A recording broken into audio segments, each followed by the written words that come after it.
The barometer of a parametric intractability. Although many natural parameterized problems that are NP-complete or worse turn out to be fixed parameter tractable by methods such as described in Part 1 of this book, it is also the case that many interesting parameterized problems appear to be parametrically intractable. Part 2 of this book explores a framework in which likely parametric intractability can be demonstrated. Much of this framework can be illustrated as an effort to understand the complexity behavior of three very specific graph problems: vertex cover, independent set, and dominating set. All three of these problems take as input a graph G equals to V and a positive integer k that we consider to be the parameter. The question is whether there exists a set V prime which is a subset equals to A of k vertices, that is, respectively, a vertex cover, an independent set, or a dominating set.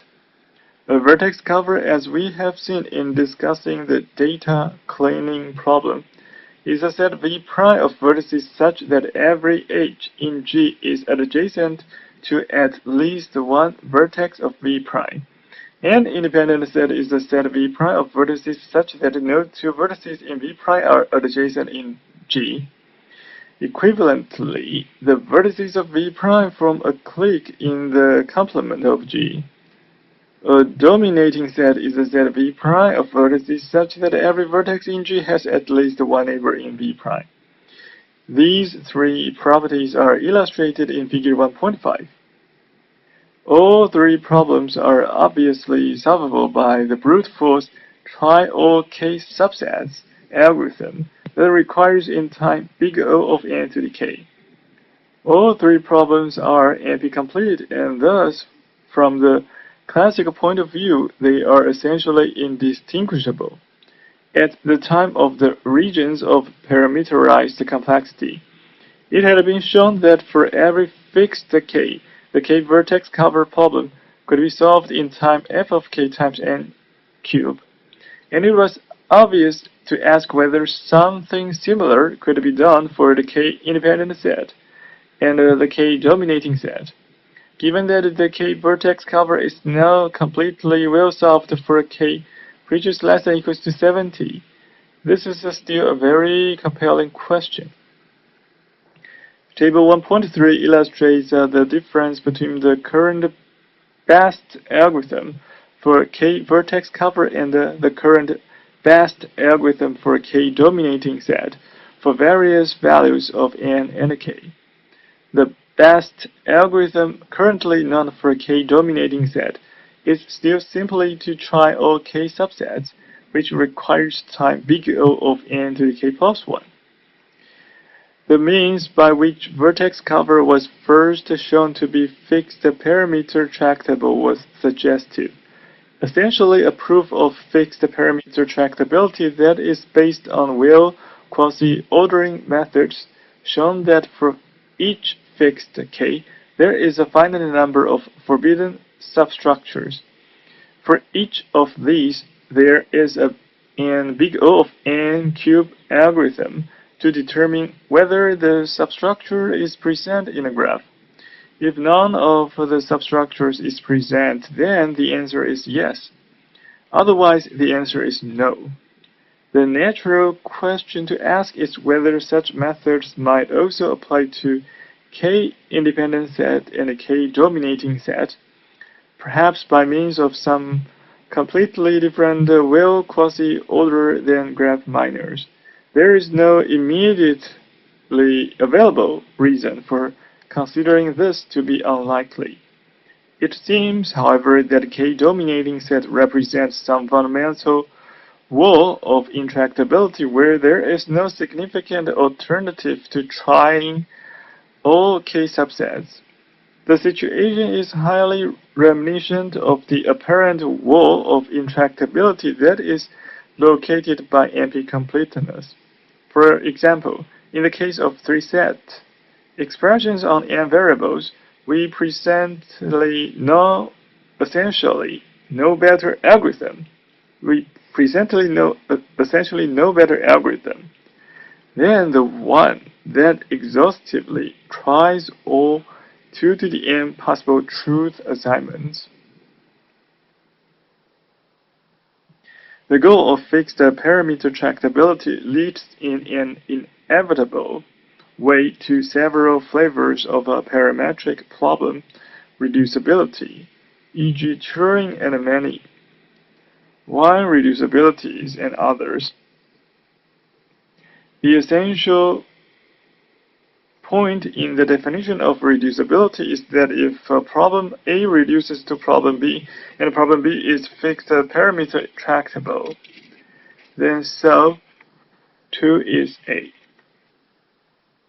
As in the theory of NP completeness, this gives us a means of gathering evidence that a problem such as dominating set is likely not to be fixed parameter tractable. It would be preferable, given our intuitions, to prove directly that dominating set is not fixed parameter tractable. But since this would imply P not equal to NP, we must try to be content for now with the study of the interreducibility of problems. As a concrete example of a parameterized problem reduction, we know how to take a pair G, K, consisting of a graph G and a positive integer K, and then produce a pair G prime K prime, such that G has an independent set of size K if and only if G prime has a dominating set of size K prime equals to 2K. Note that K prime depends only on K and not at all on G. This is the key property of a transformation between parameterized problems. The detailed definitions can be found in Chapter 9. This transformation reduces independent set to dominating set. At present, we know no parametric transformation in the other direction, and we suspect that no such transformation exists. Now is the time to confess that our entire structural theory of parameterized complexity was originally motivated by these three concrete irritating problems. The definition of the WT classes was guided by the desire to find those classes of parameterized problems for which the recalcitrant independent set and dominating set problems would be complete. These would apparently have to be different classes, very much unlike the theory of NP completeness. There are two kinds of evidence for intractability that can be gathered by studying the interreducibility of concrete problems. The first kind of evidence is, roughly speaking, sociological. This is the kind of evidence illustrated by the humorous drawing in the first few pages of the classic text by Gary and Johnson. So many problems stand or fall together that the combination of efforts expended unsuccessfully from the various vantages compels a belief in their inherent intractability. The second kind of evidence is some form of a direct intuition concerning the nature of the computations that define the issue, e.g. non-deterministic as opposed to deterministic polynomial time. For parameterized complexity, both kinds of arguments can now be made. The first step in the program to understand the apparently non-FPT nature of the independent set and dominating set problems was to define a hierarchy of parameterized complexity classes. FPT, which is a subset or equals to W1, which is a subset equals to W2, and so on, which is a subset equals to WP. Based on the natural logical depth of the problems, the first significant results in the program of studying parameterized complexity showed that independent set is complete for W1 and that dominating set is complete for W2. The details can be found in chapters 10 and 12. What we now know is that W1 and W2 are, empirically, two of the most natural and significant degrees of parameterized complexity, thus giving the first kind of evidence that independent set and dominating set are unlikely to be fixed parameter intractable. There is now a substantial list of very natural and important problems that are precisely W1 complete, including independent set, clique,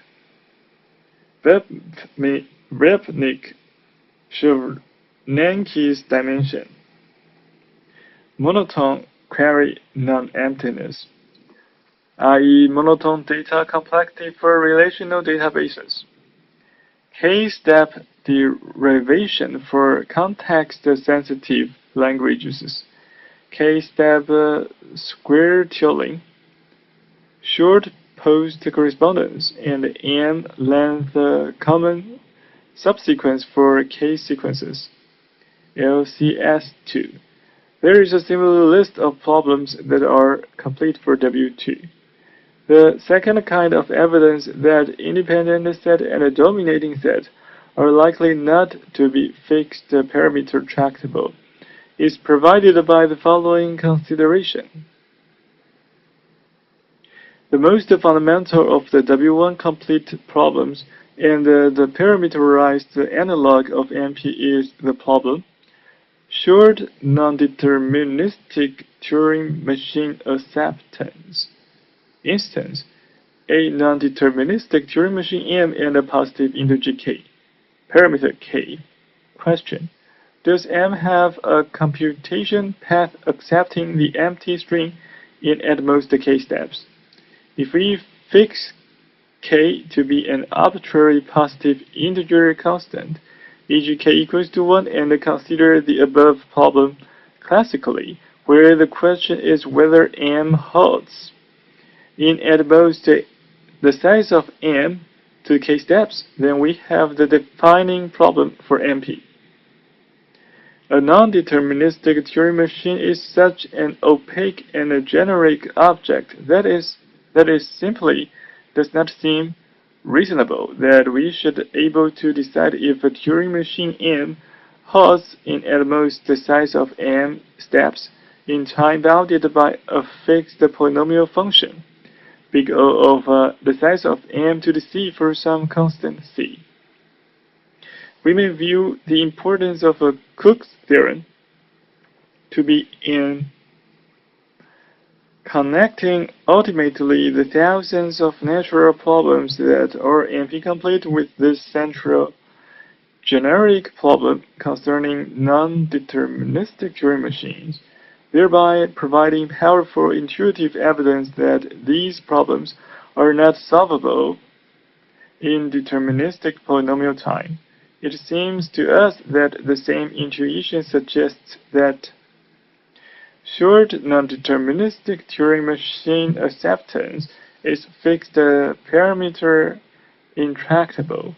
The theorem that short non-deterministic Turing machine acceptance is complete for W1 essentially constitutes a miniaturization of Cook's theorem. For this reason, it is natural to regard W1 as the parameterized analog of MP and hardness for W1 as the basic measure for likely parametric intractability. The reader who is inclined to consider the possibility of P equals to MP and who is apparently not alone might wish to ponder also the FPT equals W1 question. We would argue that the miniaturization presents the essential issue in a more concrete and compelling form. The theory of parametric intractability has developed in three ways that could not have been foreseen in advance, and that could only emerge after a substantial amount of empirical investigation. It is remarkably applicable. It is now clear that the theory applies naturally to a very wide range of problems in diverse areas of computing. It is surprisingly orthogonal to classical complexity. There are no systematic or trivial correlations between the classical complexity of a problem and the parametric complexity of its naturally parameterized forms. Many games, for example, are precisely piece-based complete classically, whereas their K-move parameterizations have widely varying parameterized complexity. Some are FPT and others turn out to hard or complete for many different levels of the hierarchy of parameterized problem classes. There are surprising elements of natural order, with so many different levels of the W hierarchy and so many different intractable classes. One might have expected a certain amount of chaos. Yet it seems that the overwhelming majority of natural parameterized problems belong to no more than 5 or 6 different degrees. Equivalence classes defined by parametric interreducibility. This is unexpected and unexplained, and very much akin to the remarkable universality of NP completeness in the classical framework. One useful aspect to having many different natural levels of parametric intractability is that these can be used as a kind of a barometer of how close one is getting to a successful deal with the devil. For example, when the NP-complete longest common subsequence problem is parameterized by the number of streams, it is hard for WT for OT. When it is parameterized by the number of streams and the length of the common subsequence, it is W1 complete. When it is parameterized by the number of streams, the length of the common subsequence, and the size of the alphabet, it is FPT.